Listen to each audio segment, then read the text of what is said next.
स्वागत है आपका दोस्तों हमारे चैनल द यूनिक वर्ल्ड में। और आज हम अकबर बीरबल की नई मजेदार कहानी सुनाने वाले हैं। ध्यान से सुने, आखिरी तक सुने, कहानी बिल्कुल नई है। एक बार की बात है, आगरा के हलचल भरे शहर में, जहां मसालों की खुशबू हवा में फैली हुई थी और बुद्धि और ज्ञान की कहानियों का आदान प्रदान कीमती रत्नों की तरह किया जाता था। सम्राट अकबर और उनके भरोसेमंद सलाहकार बीरबल ने खुद को एक ऐसे रहस्य का सामना करते हुए पाया जिसने सबसे चतुर दिमागों को भी चकित कर दिया था। साम्राज्य। एक अच्छी सुबह, जब सूरज ने आकाश को नारंगी और सुनहरे रंगों से रंग दिया, सम्राट अकबर ने बीरबल को अपने दरबार में बुलाया। बीरबल, बादशाह ने चिंता से भौहें सिकोड़ते हुए कहा, अफवाहें मुझ तक एक रहस्यमय बगीचे के बारे में पहुंची हैं जो केवल पूर्णिमा की रोशनी में दिखाई देता है। ऐसा कहा जाता है कि जो कोई भी इस बगीचे में पैर रखता है उसकी गहरी इच्छाएं पूरी होती हैं। मैं चाहता हूं कि आप इस बगीचे को ढूंढें और इसके रहस्यों को उजागर करें। अपनी तीव्र बुद्धि और साधन संपन्नता के लिए प्रसिद्ध बीरबल ने पलक झपकते ही बादशाह की चुनौती स्वीकार कर ली। वह अपनी खोज पर निकल पड़ा, शहर का भ्रमण करते हुए। उससे आगे उन सुरागों की तलाश में जो उसे मायावी बगीचे तक ले जाएं। दिन हफ्तों में बदल गए और जब बीरबल निराश होने लगे तो उनकी नजर एक भूली हुई लाइब्रेरी के धूल भरे अभिलेखागार में एक पुरानी पांडुलिपि पर पड़ी। पांडुलिपि में प्राचीन जादू द्वारा संरक्षित एक छिपे हुए बगीचे की बात की गई थी जो केवल शुद्ध दिल और तेज बुद्धि वाले लोगों के लिए ही सुलभ था। इस नए ज्ञान से लैस होकर बीरबल पूर्णिमा की चांदी की चमक से निर्देशित होकर चांदनी यात्रा पर निकल पड़े। कई रातों की तलाश के बाद आखिरकार वह घने पत्तों से अस्पष्ट एक छिपे हुए रास्ते की खोज की। जैसे ही बीरबल ने मंत्रमुग्ध बगीचे में कदम रखा, उसका स्वागत एक ऐसे दृश्य से हुआ जिसने उसकी सांसें रोक दी। आकर्षक रंगों में विदेशी फूल खिले हुए थे, उनकी सुगंध एक संगीत की तरह हवा में घुल रही थी। पेड़ प्राचीन रहस्य फुसफुसाते थे और फव्वारे चांदी की किरणों के साथ नृत्य करते थे। लेकिन बगीचे की सुंदरता के बीच बीरबल ने एक ऊंचे पेड़ के नीचे बैठी एक अकेली आकृति को देखा। वह एक बूढ़ा ऋषि था, उसकी आंखें ज्ञान से चमक रही थीं। बीरबल ने साधु के पास जाकर आदरपूर्वक उनका स्वागत किया। उन्होंने कहा, मैं जवाब चाहता हूं, बुद्धिमान व्यक्ति। कहा, इस मंत्रमुग्ध बगीचे का रहस्य क्या है? ऋषि जानबूझकर मुस्कुराए। रहस्य बगीचे में नहीं बल्कि दिलों में छिपा है। उन लोगों के लिए जो इसे खोजते हैं, उन्होंने उत्तर दिया। प्रत्येक फूल, प्रत्येक पेड़ उन लोगों के लिए एक सबक रखता है। सीखने को तैयार। ऋषि के मार्गदर्शन से बीरबल ने बगीचे में घूमते हुए रात बिताई, इसके चमत्कारों पर विचार करना और इसके रहस्यों को उजागर करना। और भोर की पहली किरण के रूप में आकाश को चित्रित करते हुए वह एक नई समझ के साथ बगीचे से बाहर आया। बादशाह के दरबार में लौटकर बीरबल ने मंत्रमुग्ध बगीचे की अपनी कहानी साझा की। केवल सामग्री के बजाय ज्ञान और सद्गुण की खोज के महत्व पर जोर देना। अरमान। बादशाह अकबर ने ध्यान से सुना, प्रत्येक के साथ बीरबल की बुद्धिमत्ता के प्रति उनकी प्रशंसा बढ़ती गई। शब्द।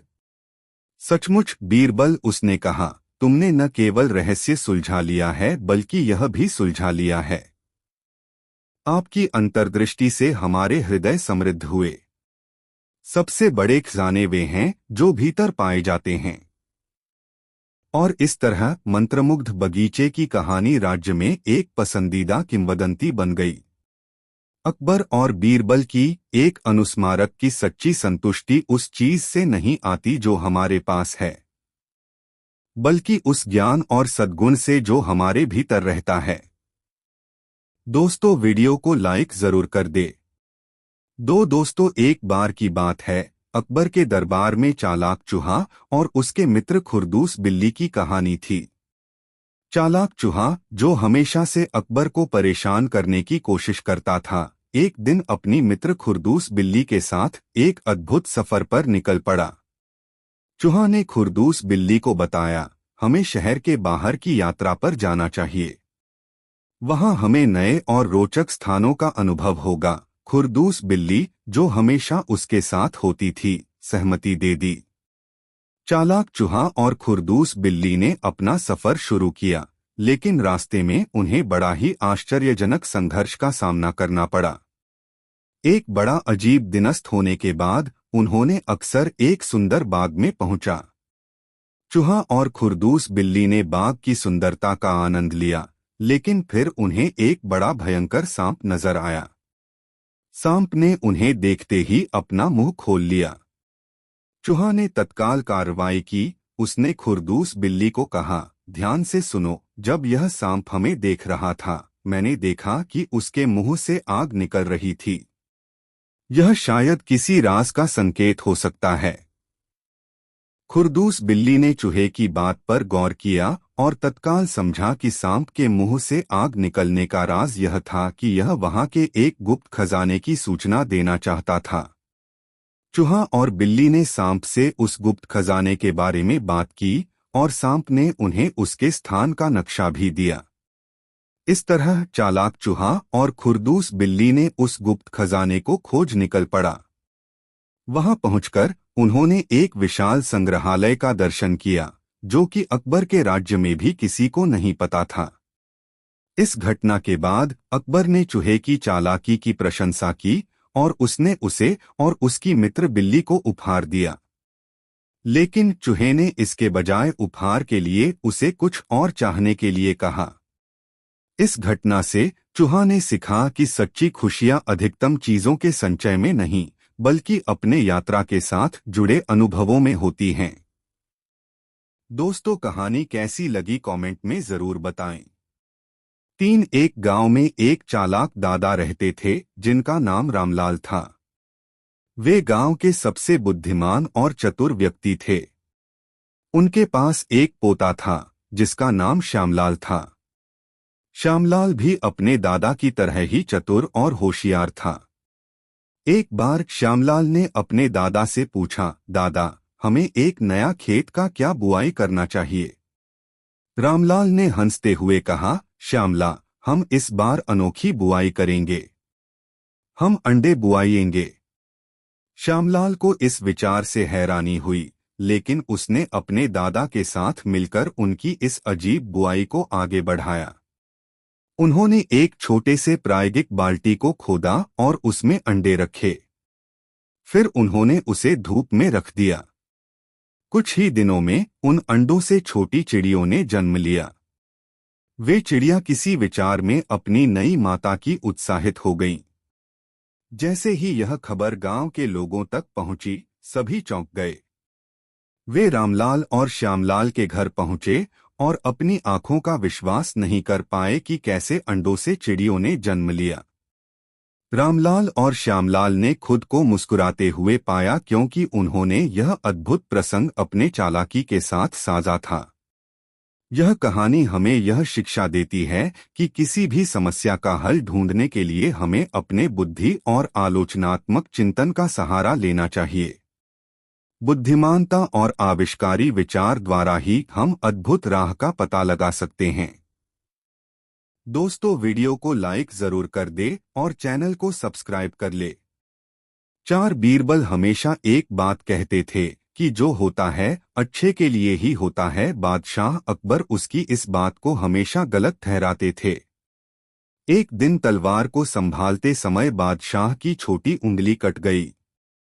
बीरबल ने तुरंत बादशाह से कहा, चिंता न करें, जो भी होता है उसके पीछे कोई कारण होता है और वह कारण अच्छे के लिए होता है। बादशाह अकबर बीरबल की इस बात पर बहुत क्रोधित हुए और उसे जेल में डाल दिया। बादशाह ने उंगली पर पट्टी बांधी और कुछ दिन बाद मन बदलने के लिए जंगल में शिकार के लिए चल दिए। कुछ देर बाद वे शिकार दल से अलग हो गए और अचानक से कुछ आदिवासियों ने उन्हें घेर लिया, मानव बलि देने के लिए। बादशाह को बलि के बकरे की तरह बांधकर मंदिर तक लाया गया। मंदिर के पुजारी ने जब बलि देने के लिए बादशाह का परीक्षण किया हो कहा कि यह बलि देने लायक नहीं है क्योंकि इसकी उंगली गायब है। यह जानकर बादशाह को छोड़ दिया गया। महल वापस लौटने पर बादशाह ने भगवान को अपनी उंगली कटने का धन्यवाद किया जिसके कारण उनका जीवन बच गया। वे फौरन बीरबल से मिलने जेल पहुंचे। बीरबल, तुम्हें जेल में डालने के लिए माफी चाहता हूं। अब मैं समझ गया हूं कि मेरी उंगली का काटना मेरे लिए किस प्रकार अच्छा था। लेकिन मुझे बताओ, ईश्वर ने मुझे तुम्हें जेल में क्यों डालने दिया? यह तुम्हारे लिए कैसे अच्छा था? बीरबल ने उत्तर दिया, जहांपनाह, अगर मैं जेल में नहीं होता तो आप मुझे अपने साथ शिकार पर ले जाते और आदिवासियों द्वारा आपको छोड़ने पर वे मुझे के लिए ले जाते। 5 अकबर के दरबारी सदा बीरबल को निशाना बनाने का प्रयास करते रहते थे। एक दिन किसी ने पूछा, बीरबल, बादशाह के पहले तुम्हारा व्यवसाय क्या था? बीरबल, मैं एक किसान था। मेरे पिताजी और उनके पिताजी दादाजी भी किसान थे। हम कई पुश्तों से किसान हैं। दरबारी, वे सब कैसे मरे? बीरबल, उनकी मौत खेत में हुई। मेरे पिताजी कटाई करते हुए मरे। उनके पिताजी कुएं में गिर गए। उनके पिताजी पर काम करते हुए बिजली गिर गई।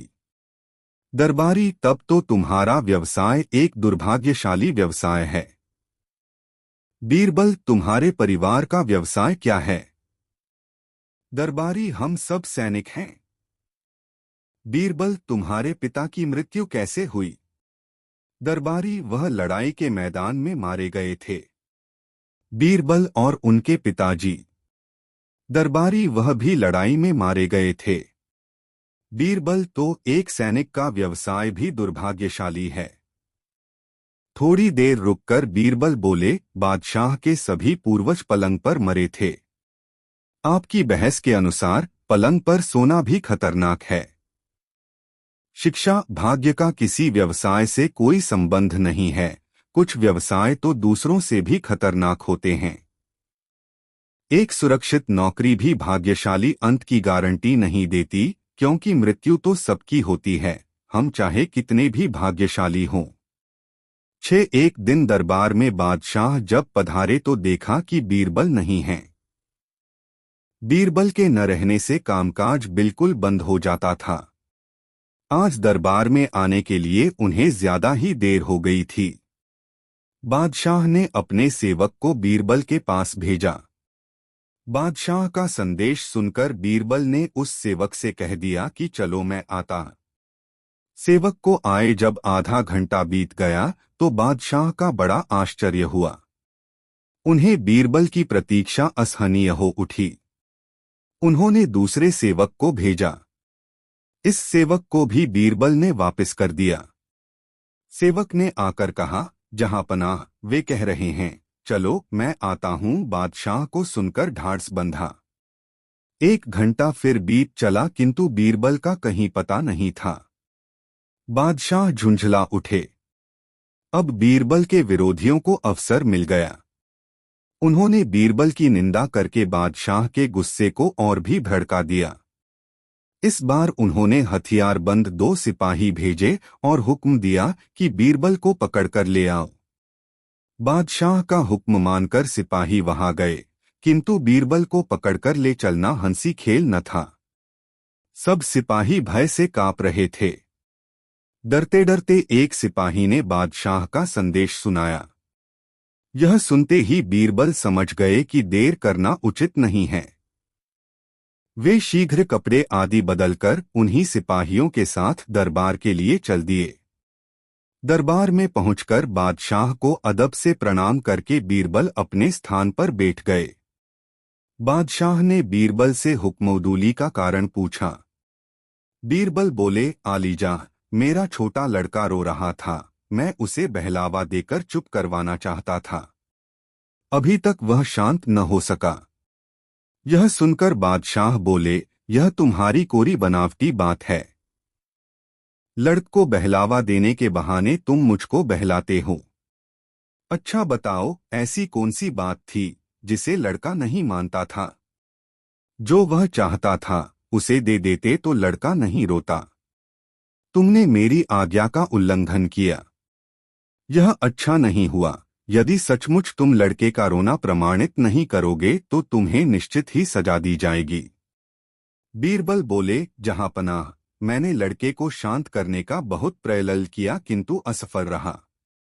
बादशाह के पूछने पर बीरबल ने उत्तर दिया, जहांपनाह सुनिए, मैं शुरू से अंत तक सब बातें बतलाता हूँ। लड़का रो रहा था। मैंने उससे पूछा, बेटा क्या लेगा? क्यों रो रहा है? पहले तो उसने मेरी बातों को सुनी सुनी कर दिया। जब मैं लगातार पूछता ही रहा तो वह बोला, गन्ना लूंगा। मैं उसे लेकर बाजार गया। मैंने उससे कहा, जो चाहे ले लो, किंतु उसे संतोष न हुआ और बोला, तुम ही अच्छे गन्ने निकाल दो। मैंने वैसा ही किया किंतु उसे तो रोने को धुन सवार थी। वह फिर रोने लगा। पूछने पर ज्ञात हुआ कि छिलवाकर गंडेरिया बनवाकर खाना चाहता है। मैंने पुनः वैसा ही किया। गंडेरिया चूसते चूसते जब पेट भर गया तो उसने चूसने से इनकार कर दिया। मैंने अन्यत्र बहलाने का बहुतेरा उपाय किया किंतु असफल रहा। कुछ देर चुप रहने के बाद उसने फिर रोना शुरू कर दिया। मैंने रोने का कारण पूछा। उसने कहा, चूसी हुई गंडेरियों के छिलके को जोड़कर पहले जैसा ही गन्ने का बंडल तैयार करो। मैंने बहुत समझाया बुझाया पर सब बेकार था। लाचार होकर मैंने मजबूरी प्रकट की। तब वह बोला कि जब तक इन्हें वैसा नहीं बना दोगे तब तक मैं रोना नहीं छोड़ूंगा। अब आप ही बताइए कि मैं उसे कैसे बहला दूं। बादशाह घटना सुनकर बड़े चकित हुए। वह बीरबल से बोले, सच है, बच्चों को खुश करना बड़ा ही कठिन है। बादशाह का गुस्सा शांत हो गया और वे बीरबल के सत्य भाषण से बहुत खुश हुए।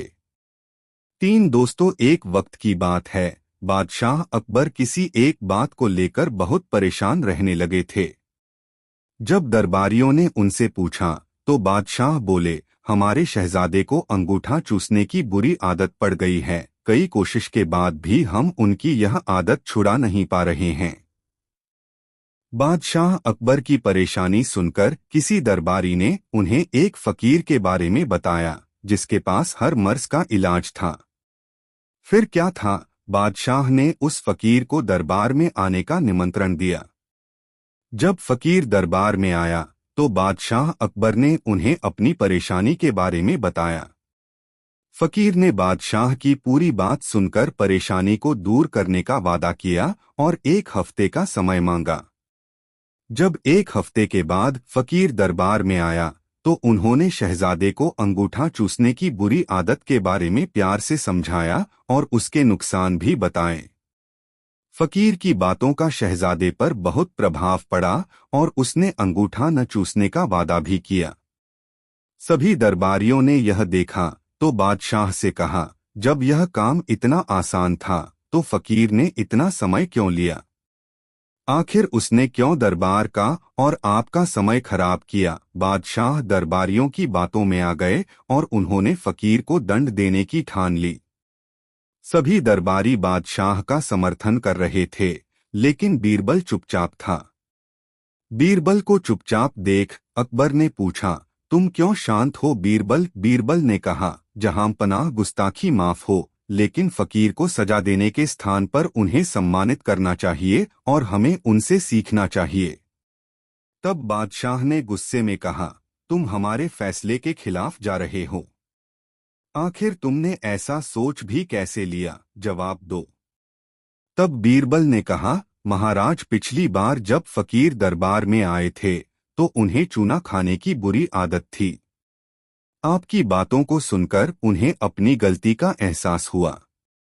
उन्होंने पहले अपनी इस गंदी आदत को छोड़ने का फैसला लिया, फिर शहजादे की गंदी आदत छुड़ाई। बीरबल की बात सुनकर दरबारियों और बादशाह अकबर को अपनी गलती का एहसास हुआ और सभी ने फकीर से क्षमा मांगकर उसे सम्मानित किया। कहानी से सीख: हमें दूसरों को सुधारने के पहले खुद सुधरना चाहिए, इसके बाद ही दूसरों को ज्ञान देना चाहिए। दोस्तों, कहानी कैसी लगी कमेंट में जरूर बताएं। एक बार की बात है, राजा अकबर व उनके प्रिय बीरबल के बीच कुछ मनमुटाव हो गया। इसके चलते राजा ने बीरबल को राज्य से दूर जाने की सजा दे दी। इस परिस्थिति में भी बीरबल ने हार न मानी और उन्होंने अन्य गांव जाकर वेश बदलकर खेती करना शुरू किया। अब वह एक किसान के रूप में अपना जीवन गुजारने लगे। शुरू में तो राजा अकबर के लिए सब कुछ सामान्य सा था, लेकिन कुछ ही दिन बीते थे कि राजा को अपनी गलती का एहसास होने लगा। वह अपनी दैनिक दिनचर्या में बीरबल को याद करने लगे थे। जब भी उनके समक्ष कोई मुश्किल परेशानी आती तो उन्हें बीरबल की कमी खूब खलती थी। एक दिन राजा अकबर से रहा न गया। उन्होंने अपने सेनापति को बुलाया और उन्हें बीरबल को ढूंढ लाने का आदेश दिया। राजा की आज्ञा अनुसार हर गांव, हर गली में बीरबल की खोज शुरू की गई। सभी सैनिकों ने हर एक कोना छान मारा, लेकिन वे बीरबल को ढूंढ न सके। राजा को जब इस बात की जानकारी मिली तो वे बड़े निराश हुए। अब बीरबल से मिलने की उनकी बेचैनी और बढ़ने लगी थी। अचानक राजा के मन में एक उपाय आया। उन्होंने आदेश दिया कि सभी गांव के मुखिया को संदेश भेजा जाए कि उन सभी को एक बर्तन के अंदर बुद्धि डालकर राजा को भेजना होगा। जो भी इस आदेश को पूरा नहीं करेगा, उसे इसके बदले एक बर्तन में हीरे जवाहरात भरकर राजा को भेजना पड़ेगा। सभी गांववासी राजा के इस अजीबोगरीब आदेश को सुनकर परेशान थे। सभी यह सोचकर हैरान थे कि बुद्धि को किस तरह एक बर्तन में भरा जाए। बुद्धि तो सभी के पास उपलब्ध थी, लेकिन उसे किस तरह एक बर्तन में डालना है, यह सोचकर सभी परेशानी में थे। ऐसा न कर पाने की अवस्था में उन्हें उसी बर्तन को कीमती हीरे जेवरों से भरना था, जो कि इससे भी बड़ी समस्या थी। वहीं जिस गांव में बीरबल एक सामान्य किसान का वेश बनाकर रह रहे थे, वहां भी राजा का यह आदेश चर्चा का विषय बना हुआ था। गांव के सभी बड़े बुजुर्ग निराश होकर बैठे हुए थे कि वहां बीरबल आए और उन्होंने कहा कि वह इस समस्या का समाधान निकाल सकते हैं। पहले तो किसी को भी इस बात का यकीन नहीं हुआ, लेकिन उनके पास बीरबल पर विश्वास करने के अलावा और कोई रास्ता नहीं था। इसलिए इस काम की बागडोर बीरबल को सौंपी गई। उस वक्त गांव में तरबूज की फसल उगाने का समय था। बीरबल ने तरबूज के पौधे की एक बेल को एक बर्तन में डाला। धीरे धीरे उस बेल में तरबूज का फल लगने लगा और समय के साथ ही तरबूज ने बर्तन का आकार ले लिया। जैसे ही बर्तन तरबूज से पूरा भर गया, बीरबल ने बेल को फल से अलग किया और उस बर्तन को तरबूज समेत राजा के दरबार में भिजवा दिया। साथ में यह संदेश भी भेज कि उस बर्तन के अंदर बुद्धि भरी है और राजा को बर्तन को बिना तोड़े ही बुद्धि को निकालना होगा। जैसे ही राजा ने तरबूज से भरा हुआ बर्तन देखा व उसे निकालने की शर्त सुनी तो उन्हें यकीन हो गया कि ऐसा विचार केवल बीरबल का ही हो सकता है। उन्होंने जल्दी से अपना घोड़ा मंगवाया और बीरबल को अपने साथ वापस लाने के लिए गांव की ओर चल दिए। कहानी से सीख: इस कहानी से हमें यह शिक्षा मिलती है कि हर मुश्किल सवाल का कोई न कोई जवाब जरूर होता है। हमें केवल थोड़ा हटकर सोचने की जरूरत होती है। एक छोटा सा निवेदन, दोस्तों वीडियो को लाइक जरूर कर दे। एक बार अकबर और बीरबल बाग में घूम रहे थे। रास्ते में उन्होंने एक वृक्ष को देखा जिस पर अनेक प्रकार के फल थे। अकबर ने उससे पूछा, बीरबल, इस वृक्ष पर इतने सारे फल क्यों हैं? बीरबल ने हंसते हुए उत्तर दिया, सम्राट जी, यह वृक्ष विवाद वृक्ष है। अकबर अचानक रुचि लेकर पूछा, विवाद वृक्ष? इसका मतलब क्या है? बीरबल ने समझाया, सम्राट जी, यह वृक्ष हर किसी के दिल में विवाद उत्पन्न करने की क्षमता रखता है। हर कोई इसके फलों को अपने अनुसार अदा करना चाहता है। अकबर ने इसे प्रमाणित करने के लिए एक प्रस्ताव दिया। ठीक है, हम इस विवाद वृक्ष से फल तोड़ेंगे और उन्हें जो भी अधिकारी हमें उपहार में सबसे अधिक मूल्यवान फल प्रदान करेंगे, हम उसे बड़ा उपहार देंगे। बीरबल ने सहमति दी और उन्होंने विवाद वृक्ष से एक साथ ही 3 फल तोड़ लिए। अकबर ने पहले अपना फल दिखाया, जो उत्तम गुणवत्ता का था। फिर बीरबल ने अपना फल दिखाया, जो भी बहुत ही सुंदर और मीठा था। फिर तीसरा अधिकारी, जो किसी कारणवश अब तक खुश नहीं था, उसने अपना फल दिखाया। उसका फल काफी सौंदर्यपूर्ण था, लेकिन जब अकबर ने उसे खोला तो उसमें से कीड़े निकल आए। अकबर ने बीरबल से पूछा, इस फल में क्या है? बीरबल हंसते हुए बोले, सम्राट जी, यह वृक्ष विवाद वृक्ष है और यह फल भी उसी की तरह है, सुंदरता के बाहर से लेकिन अंदर कीड़ों से भरा हुआ।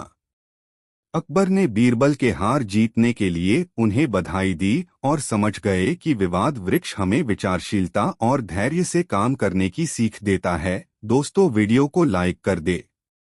5 अलवर राजस्थान के प्रसिद्ध शहरों में से एक है, जिसमें भी अकबर और बीरबल की कई रोचक कहानियां प्रसिद्ध हैं। यहाँ एक ऐसी ही कहानी है। एक बार अकबर ने अलवर शहर का दौरा किया। उनका मकसद शहर की स्थिति का जायजा लेना था। अलवर में उन्होंने एक बड़े सभागार में एक संगीत समारोह का आयोजन किया। वहां गायकों, नृत्यकारों और कलाकारों की भरमार थी। संगीत समारोह के दौरान एक युवक ने अपने आप को एक बहुत ही प्रतिभाशाली गायक के रूप में प्रस्तुत किया। उसकी आवाज में एक अद्वितीय मिठास थी और सभी लोग उसके गाने में खो गए। अकबर भी उसकी आवाज के प्रभाव में प्रभावित हो गए और उन्होंने उसे बहुत सम्मान दिया। बाद में अकबर ने बीरबल से कहा, उस युवक की आवाज में कुछ अद्वितीय है। मुझे लगता है कि वह एक महान गायक बन सकता है। बीरबल ने अकबर की बात सुनी और फिर कुछ दिनों बाद उस युवक को अपने साथ अखबार के कार्यालय में बुलवाया। वहां बीरबल ने उससे कहा, तुम्हारी आवाज में जड़ है, लेकिन तुम्हें थोड़ा संयम और अभ्यास की आवश्यकता है। मैं तुम्हें गायन के अनेक टिप्स दे सकता हूं, जो तुम्हें एक अच्छे गायक बनाने में मदद करेंगे। उस युवक ने बीरबल की सलाह को मान। 6 दोस्तों एक दिन अकबर और बीरबल बाग के खेल के मैदान में चले गए। वहां पर उन्होंने एक दीवार को देखा, जिस पर एक अद्भुत चित्र बना हुआ था। चित्र में एक व्यक्ति एक बड़े सम्राट को हराते हुए दिखाई दे रहा था। अकबर ने चित्र को ध्यान से देखा और पूछा, बीरबल, यह कौन है और वह इस सम्राट को कैसे हरा रहा है? बीरबल ने उत्तर दिया, सम्राट जी, यह चित्र महान रचनात्मक दिमाग के एक खिलाड़ी का है। उसने इस सम्राट को अपने चालबाजी के द्वारा हरा दिया। अकबर को यह सुनकर खेलने का मन हुआ। उन्होंने बीरबल से कहा, चलो हम भी एक चालबाज खेलें। मैं इस सम्राट का भूत बनूंगा और तुम्हें हराने की कोशिश करूंगा। बीरबल ने मुस्कुराते हुए स्वीकार किया और उन्होंने खेल शुरू किया। अकबर ने भूत बनकर उसे धरने की कोशिश की, लेकिन बीरबल ने उनकी चाल को पहचान लिया। बीरबल ने अकबर के खिलाफ अपने खुद के चालबाजी का इस्तेमाल किया और अकबर को हरा दिया। अकबर ने चिढ़ गए और बीरबल को पूछा, तुमने मेरी चाल कैसे पहचान ली? बीरबल ने हंसते हुए उत्तर दिया, सम्राट जी, विजय पाने के लिए आपको दूसरों के नजरिए से समस्या को देखना पड़ता है। मैंने आपकी चाल को पहचान लिया क्योंकि मैंने अपने मन से सोचा कि कैसे आप बहुत ही चालाकता से भूत बने हैं। अकबर ने बीरबल की चालाकी की सराहना की और उन्होंने समझा कि सही समय पर सही सोच से ही विजय मिलती है। दोस्तों, वीडियो कैसा लगा कमेंट में जरूर बताएं और वीडियो को लाइक जरूर कर दें। 5 अकबर बीरबल की कहानी मूर्ख लोगों की सूची। एक वक्त की बात है, बादशाह अकबर अपने दरबारियों के साथ दरबार में मौजूद थे। तभी उनके मन में एक बात आती है। बादशाह बोलते हैं कि मेरे आसपास हमेशा बुद्धिमान लोग रहते हैं और मैं उनके बीच रहकर बोर हो गया हूँ। मैंने फैसला किया है कि मुझे कुछ मूर्ख व्यक्तियों से मिलना चाहिए। अकबर बीरबल से कहते हैं, तुमने हमेशा हमारी मदद अपने ज्ञान और चतुराई से की है। हम चाहते हैं कि इस बार भी तुम ऐसा ही कुछ करो और हमारे लिए 6 मूर्ख व्यक्ति ढूंढ कर लेकर आओ। बीरबल जी जहां पनाह, मैं आपके लिए 6 मूर्ख व्यक्ति जरूर ढूंढ कर लाऊंगा। अकबर, हम आपको 6 मूर्ख व्यक्ति ढूंढने के लिए 30 दिन का समय देते हैं। बीरबल जहां पनाह, मुझे इतने अधिक समय की आवश्यकता नहीं पड़ेगी। अकबर, ठीक है, अगर तुम उससे पहले ही मूर्ख व्यक्ति ले आ सकते हो तो यह अच्छी बात है। इसके बाद बीरबल मूर्ख व्यक्तियों की तलाश में निकल पड़ता है। बीरबल रास्ते में पूरा समय इसी सोच में था कि उसे वो मूर्ख लोग कहाँ मिलेंगे। तभी उसे गधे पर बैठा एक आदमी दिखाई देता है, जो सिर पर घास की गठरी रखे हुए था। बीरबल ने तुरंत घोड़ा रोका और उससे उसकी पहचान पूछने लगा। बीरबल, कौन हो तुम और ऐसे गधे पर बैठकर और घास अपने सिर पर लेकर क्यों जा रहे हो? व्यक्ति, मैं रामू हूँ और मेरा गधा कमजोर व थका हुआ है, इसलिए गधे का बोझ कम करने के लिए मैंने घास की गठरी अपने सिर पर रखी है। यह सुनकर बीरबल सोचता है कि मुझे पहला मूर्ख व्यक्ति मिल गया। फिर बीरबल उससे कहता है कि तुम जानवरों के बारे में इतना सोचते हो, इसलिए मैं तुम्हें बादशाह अकबर से इनाम दिलवाऊंगा। यह कहकर बीरबल उस व्यक्ति को अपने साथ चलने के लिए कहता है। इनाम की बात सुनकर रामू बीरबल के साथ हो लेता है।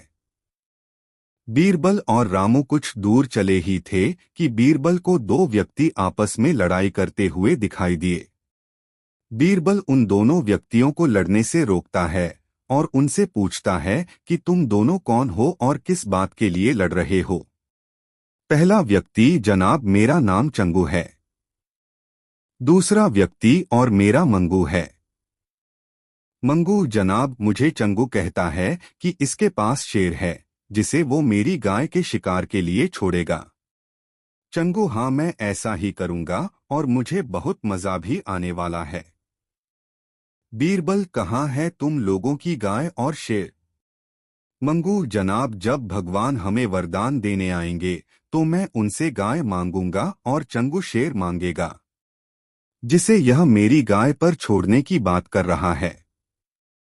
बीरबल, अच्छा, यह बात है। उनकी बातें सुनकर बीरबल समझ गया कि उन्हें 2 और मूर्ख व्यक्ति मिल गए हैं। बीरबल इनाम की बात कहकर उन्हें भी अपने साथ ले लेता है। उन तीनों को लेकर बीरबल अपने घर पहुंचता है और फिर सोचने लगता है कि बाकी के मूर्ख व्यक्ति कहां से ढूंढ कर लाऊं। बीरबल उन तीनों मूर्खों को अपने घर में ही रहने के लिए कहकर बाहर चला जाता है। जब बीरबल और मूर्ख लोगों को ढूंढने के लिए बाहर आता है तो उसे एक व्यक्ति दिखाई देता है जो कुछ ढूंढता रहता है। बीरबल उसके पास जाकर पूछता है कि आप क्या ढूंढ रहे हैं? व्यक्ति, जनाब, मेरी अंगूठी कहीं गिर गई है जिसे मैं काफी समय से खोज रहा हूं, लेकिन मुझे नहीं मिल रही है। बीरबल, क्या आपको पता है कि अंगूठी कहाँ गिरी थी? व्यक्ति, दरअसल मेरी अंगूठी यहाँ से दूर उस पेड़ के पास गिरी थी, लेकिन वहाँ अंधेरा होने के कारण मैं यहाँ उसे ढूंढ रहा हूँ। बीरबल, अच्छा, यह बात है। आप कल हमारे साथ बादशाह के दरबार में चलो। मैं बादशाह अकबर से आपको दूसरी अंगूठी देने के लिए कहूँगा। व्यक्ति, अच्छा, ठीक है, फिर खुश होकर अगले दिन सुबह बीरबल दरबार में उन 4 मूर्खों को लेकर पहुंचता है। बीरबल, बादशाह अकबर, मैं आपके कहे अनुसार मूर्ख व्यक्तियों को ढूंढ कर ले आया हूं। अकबर, बीरबल, तुमने तो एक ही दिन में मूर्ख व्यक्ति ढूंढ लिए। क्या हमारे राज्य में मूर्खों की संख्या अधिक है? और तुम यकीन के साथ कैसे कह सकते हो कि ये व्यक्ति मूर्ख हैं? बीरबल ने बादशाह से सारी बातें बताई। फिर अकबर कहते हैं कि ये तो केवल 4 ही लोग हैं, बाकी के 2 मूर्ख कहाँ हैं? बीरबल, जहांपनाह, यहाँ पर 6 मूर्ख व्यक्ति हैं। अकबर, यहाँ कहाँ हैं और कौन हैं, हमें भी बताओ। बीरबल, जहांपनाह, एक तो मैं स्वयं हूँ। अकबर, तुम मूर्ख कैसे हुए? बीरबल, मैं इसलिए मूर्ख हूँ क्योंकि मैं इन मूर्खों को खोज कर लाया।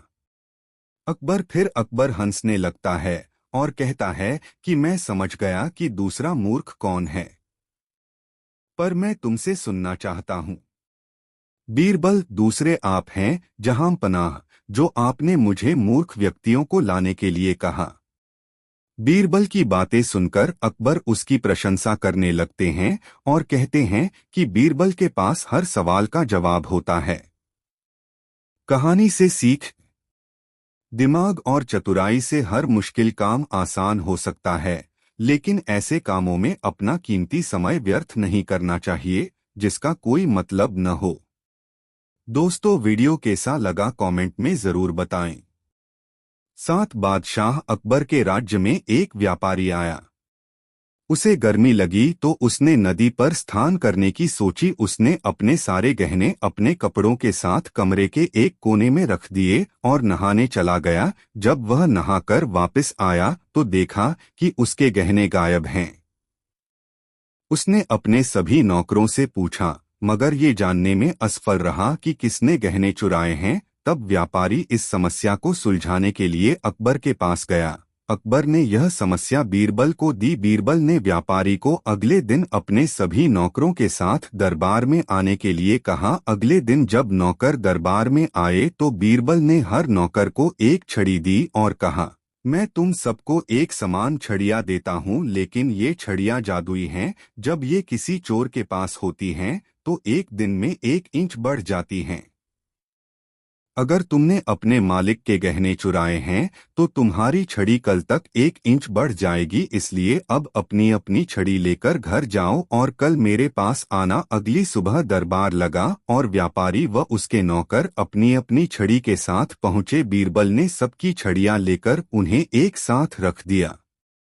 उनमें एक छड़ी बाकी सबसे 1 इंच छोटी थी। बीरबल ने व्यापारी से कहा, जो नौकर यह छड़ी लेकर आया उसने ही घने चुराए हैं। उसने छड़ी को 1 इंच काटकर छोटा कर दिया ताकि छड़ी के 1 इंच बढ़ने पर इसका पता न लग सके और वह पकड़ा न जाए। बीरबल ने नौकरों को बताया, ये कोई जादुई छड़ियां नहीं थी, लेकिन तुम्हें विश्वास हो गया इसलिए चोर ने छड़ी को 1 इंच काट दिया। तभी उस नौकर ने अपना गुनाह कबूल किया और चोरी किए जेवरात लौटा दिए। 8 दशाह अकबर को यह पता था कि भ्रष्टाचार ताकत से ही आता। बादशाह अकबर ने यह बात बारखाल से पूछा। बारबल असहमत। वह बोले, भ्रष्ट व्यक्तियों को भ्रष्ट बनने के लिए ताकत की आवश्यकता नहीं होती। बादशाह ने बीरबल को अपनी बात साबित करने के लिए कहा। बीरबल कुछ बांस की छड़ी और रस्सी लेकर यमुना किनारे पहुंचे। उसने छड़ियां जमीन पर अलग अलग स्थानों पर इस तरह लगा दी जैसे वह कुछ खास माप रहे हैं। वहां पर आसपास भीड़ इकट्ठी हो गई, यह जानने के लिए कि क्या हो रहा है। बीरबल कुछ नहीं बोले। लोगों ने अनुमान लगाया कि शायद वह कुछ राजकीय काम कर रहे हैं और इससे आसपास के इलाके या समुदाय के लिए समस्या हो सकती है। बिना कुछ पूछे बीरबल को घूस देने लगे कि वह उन्हें बचा लें। बीरबल भी शांत रहे। लोगों ने सोचा शायद धन कुछ कम है, तो उन्होंने कुछ अधिक धन देने को कोशिश की। आखिर बीरबल ने अपनी बात को साबित किया। वहां से अपना सामान लेकर चले गए और बादशाह से इनाम पाया। शिक्षा भ्रष्टाचार को बढ़ने के लिए शक्ति के साथ उसके भुगतने वालों की सहायता भी बढ़ावा देती है।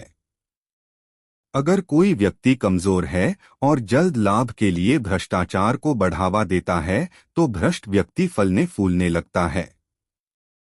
भ्रष्टाचार के लिए प्रणाली को दोष देने के बजाय हमें यह देखना चाहिए कि कुछ पाने के लिए लोग कितनी घूस देते या लेते हैं।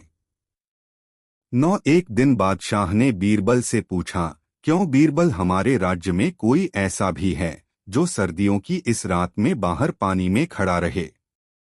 बीरबल ने बताया, जहांपना, ऐसे बहुत लोग हैं। बादशाह को बीरबल की बात पर विश्वास न हुआ। उन्होंने आश्चर्य के साथ पूछा, साबित कर सकते हो? बीरबल बोले, जी हाँ, तो फिर हमें ऐसा आदमी दिखाओ, बादशाह ने कहा। कल दिखाऊंगा, बीरबल ने विनम्रता के साथ कहा। अगले दिन बीरबल ने एक धोबी को बुलाया और बादशाह से कहा, यह आदमी सर्दियों में रात भर पानी में खड़ा रह सकता है, जहांपना। हम इसे बहुत इनाम देंगे। यह रात को महल के पीछे पानी में खड़ा रहेगा। कल आप इसे इनाम दे दीजिएगा, बीरबल बोले। रात को ऐसा ही हुआ। धोबी रात भर पानी में खड़ा रहा। सुबह होने पर बीरबल उसे बादशाह के सामने लाए। बादशाह ने पूछा, बीरबल, यह आदमी पानी में कैसे खड़ा रहा? आप इसी से पूछिए। क्यों रे धोबी, तू रात भर इतनी ठंड में पानी में कैसे खड़ा रहा? सर्दी भी लगी होगी और दिल भी नहीं लगा होगा। रात कैसे कटी? हुजूर, सारी रात में महल में जलते हुए चिराग पर ध्यान लगाए रहा, धोबी ने उत्तर दिया। ओह, तुम हमारे चिराग की गर्मी में रहे, सर्दी से बचते रहे, हाथ सेंकते रहे, बादशाह ने कहा। बीरबल बोला, आप कैसी बातें कह रहे हैं हुजूर? कहीं यह संभव है? हाँ, यही हुआ है। इस आदमी को इनाम नहीं मिलेगा, बादशाह ने इनाम नहीं दिया। अगले दिन बीरबल दरबार में नहीं गए। उन्हें अनुपस्थित देखकर बादशाह को चिंता हुई कि उनका प्रिय साथी क्यों नहीं आया। बीरबल को नाराजगी का उन्हें दुख था। पता लगाने के उद्देश्य से बादशाह बीरबल के निवास पर पहुंच। बीरबल जो तमाशा कर रहे थे, उसे देखकर वह चौंक पड़े। बीरबल ने जमीन पर एक लंबा बांस गाड़ा हुआ था, जिसके ऊपर वाले सिरे पर एक हौंडी बंधी हुई थी। जमीन पर बीरबल ने आग जला रखी थी। जब बादशाह ने आग के पास बैठे हुए बीरबल से पूछा कि यह क्या तमाशा कर रहे हो, तो बीरबल ने उत्तर दिया, हुजूर, पेट में जरा गड़बड़ है, खिचड़ी पका रहा हूं। सिचडी? ऐसे क्या बेवकूफी की बात करते हो? हांडी इतनी दूर बंधी है और आग यहां जल रही है। ऐसे भी कहीं खिचड़ी पकती है? हांडी तक तो धुआं भी नहीं पहुंचेगा, आग की गर्मी तो बहुत दूर की बात है। इसमें चावल दाल कैसे गलेंगे? जी हाँ, गल जाएंगे। नहीं गलेंगे, कभी नहीं गलेंगे। यह तुम्हारी मूर्खता है, मूर्खता नहीं है हुजूर, खिचड़ी पक रही है। बीरबल, तुम पागल तो नहीं हो गए? नहीं जनाब, खिचड़ी पका रहा हूं। आप खुद सोचिए, जब 200 गज दूर खड़ा आदमी महल के चिराग से अपने शरीर को सेंक सकता है, तो 5 गज की दूरी पर टंगी हांडी में खिचड़ी क्यों नहीं पक सकेगी? बादशाह मुस्कराए। उन्होंने कहा, हम समझ गए हैं। तब भी हम समझते थे।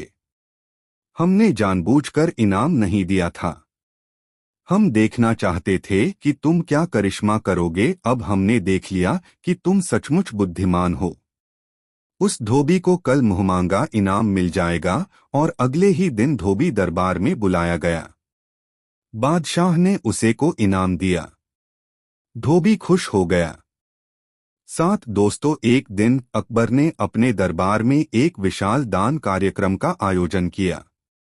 बहुत से लोग दान देने के लिए उपस्थित थे। अकबर ने एक एक करके हर व्यक्ति को दान देने का आदेश दिया।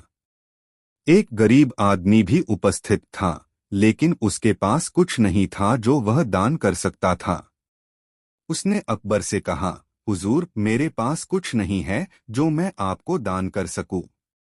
अकबर ने उसे ताना मारते हुए कहा, तू कुछ नहीं दे सकता है। अगर तू दान नहीं कर सकता तो क्यों आया है? बीरबल, जो उस समय उपस्थित थे, ने अकबर की बात सुनी और फिर वहां पर आगे आए। उन्होंने अकबर से कहा, सम्राट, मुझे एक विचार आया है। अकबर ने उसे इजाजत दी और बीरबल ने उस गरीब आदमी से कहा, तुम्हारे पास अगर कुछ भी नहीं है तो क्या आप मुझे एक अपना हाथ दे सकते हो?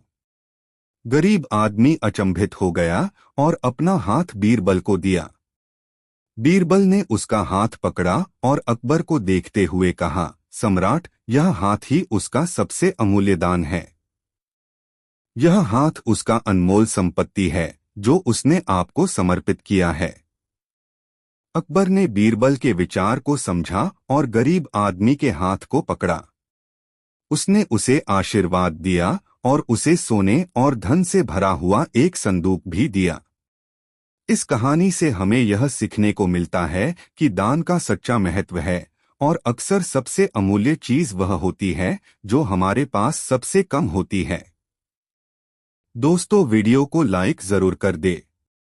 8 अकबर और बीरबल की कहानियों में से एक कहानी अकबर और चोर का सच बहुत ही प्रसिद्ध है। यहाँ इस कहानी का पूरा विवरण है। दोस्तों, एक दिन अकबर के दरबार में एक चोर का मामला लाया गया। एक संपत्ति के लेन देन के दौरान एक चोर ने एक व्यक्ति से उसकी संपत्ति चुरा ली थी। चोरी हो जाने के बाद वह व्यक्ति चोरी का आरोप लगाता है और उसको अकबर के सामने लाता है। अकबर ने चोर को पूछताछ की और उसको प्रतिबद्ध किया, लेकिन चोर ने अपनी निर्दोषता का दावा किया। इस पर अकबर ने चोर को सजा सुनाने से पहले बीरबल से परामर्श करने का निर्णय किया। बीरबल ने अकबर की सुनी और विचार किया। उन्होंने अकबर से पूछा, हुजूर, हम चोर को सजा देने से पहले उस व्यक्ति की संपत्ति को ध्यान से जांच नहीं सकते? अकबर ने स्वीकार किया और बीरबल को इस कार्य के लिए निर्देशित किया। बीरबल ने संपत्ति को जांचा और उसमें से चोरी की वस्तु को पहचान लिया।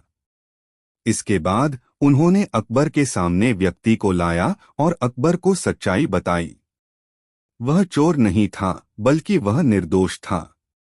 अकबर ने चोर की बजाय सजा देने का निर्णय लिया और उसे उसकी संपत्ति वापस कर दी। इस कहानी से हमें यह सीखने को मिलता है कि निर्दोष व्यक्ति को दोषी ठहराने से पहले उसके सच्चाई का पता लगाना चाहिए। बीरबल की बुद्धिमत्ता और विवेकपूर्ण निर्णय ने इस समस्या का समाधान किया। 9 एक बार की बात है, अकबर और बीरबल एक खोजी खजाना के बारे में सुनते हैं। इस खोजी खजाने के बारे में कहा जाता है कि यह वहां है जहां एक प्राचीन राजा ने अपनी बड़ी संपत्ति को छिपाई थी। अकबर ने बीरबल से कहा, चलो, हमें इस खोजी खजाने को ढूंढना चाहिए। मुझे लगता है कि हम उस संपत्ति को पा सकते हैं और हमारी संपत्ति में एक बड़ा योगदान होगा। बीरबल भी सहमत थे और उन्होंने समझौते के साथ अकबर के साथ यात्रा की शुरुआत की। उन्होंने एक पुराने मंदिर का पता लगाया जो वहां के किनारे पर था और वहां एक छिपा हुआ बड़ा द्वार देखा। वे द्वार को खोलने के लिए प्रयत्न करते हैं और अंत में वे द्वार को खोल लेते हैं। अंदर जाने पर वे एक बड़ी सी गुफा में पहुंचते हैं जो पूरी तरह से अंधेरे से भरी हुई है। वे अपनी लालच और उत्साह के साथ आगे बढ़ते हैं और अचानक वे एक विशाल संगीत बांसुरी को खोजते हैं। यह बांसुरी सिर्फ संगीत के साथ ही नहीं बल्कि इसकी अद्भुत शक्तियों के साथ भी अनजाने थे। बीरबल ने बांसुरी को लिया और समझाया, यह बांसुरी हमें संपत्ति की दिशा में मदद कर सकती है। इसे बजाने पर यह हमें संदेश देगी कि कहीं न कहीं वह संपत्ति छिपी हुई है। बीरबल ने बांसुरी को बजाया और धीरे धीरे उसने संगीत की मधुर ध्वनि से गुफा की हर दीवार को सुनने के लिए प्रेरित किया। अंत में बांसुरी एक गुप्त स्थान की ओर इशारा करती है जहां वे संपत्ति के खजाने को पाते हैं। इस खोजी खजाने की खूबसूरती यह थी कि अकबर और बीरबल ने सिर्फ संपत्ति का पता नहीं किया बल्कि उन्होंने अपनी साथीता और विश्वास का भी परिचय किया। इस रहस्यमय खोज की खासियत यह थी कि उसने उन्हें संगीत और एक दूसरे के साथ जुड़ने का अद्वितीय मौका प्रदान किया। दोस्तों, कहानी कैसी लगी कमेंट में ज़रूर बताएं और ऐसी और नई मज़ेदार कहानी सुनाने के लिए हमारे चैनल द यूनिक वर्ल्ड को सब्सक्राइब ज़रूर कर ले। यह वीडियो अपने मित्रों को ज़रूर शेयर करें। वीडियो देखने के लिए धन्यवाद।